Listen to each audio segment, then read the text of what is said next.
Hey, what's up, everyone? It's Dustin with Vert. Wanted to jump on real quick and talk about a repeating trend that I see in the market as every new state comes online, and that's the shift from macro consumer market to micro consumer market. Early days, brands are racing to get product onto the shelves. Consumers are just learning what it's like to shop for cannabis legally for the first time.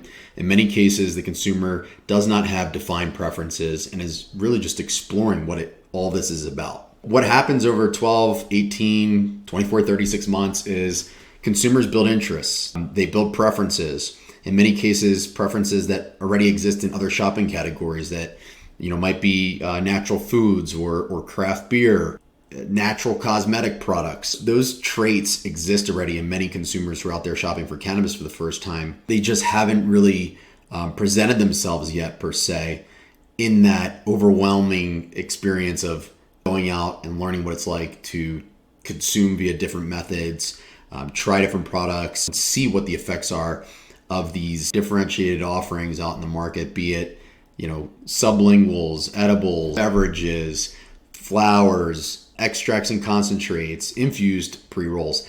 There's a ton of different stuff out there today, and the reality is that in new markets, consumers very well have not experienced the majority of what's available in more mature markets. Depending on the market you're in, limited license state, it very much is still a macro consumer market.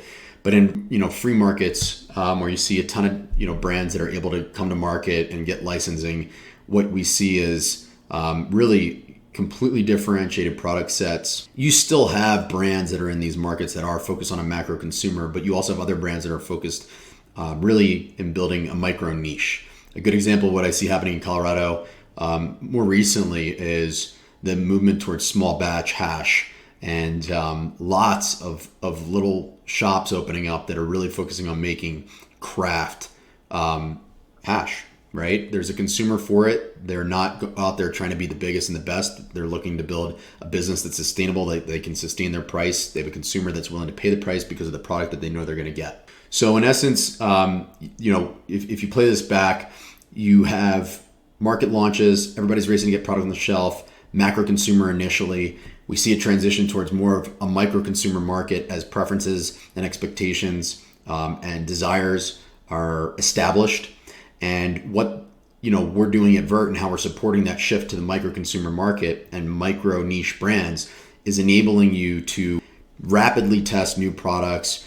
Maybe you're going after a product niche, maybe you're going after a consumer niche, but in essence, we want you to be able to come up with an idea, take that concept to market rapidly, and do it without having to spend much money. Literally, you can launch a new product for under $2,000. What this enables you to do is, with the right strategy and team, is get out there and start experimenting. Find where those pockets are in the market and go and own your own micro niche category where you can maintain a price level that works for you and your consumer and not get caught up in the macro consumer market where it's unfortunately a continuous race to the bottom. Have questions, feel free to reach out to me or our team. Always here to talk shop. And check us out, vertpack.com.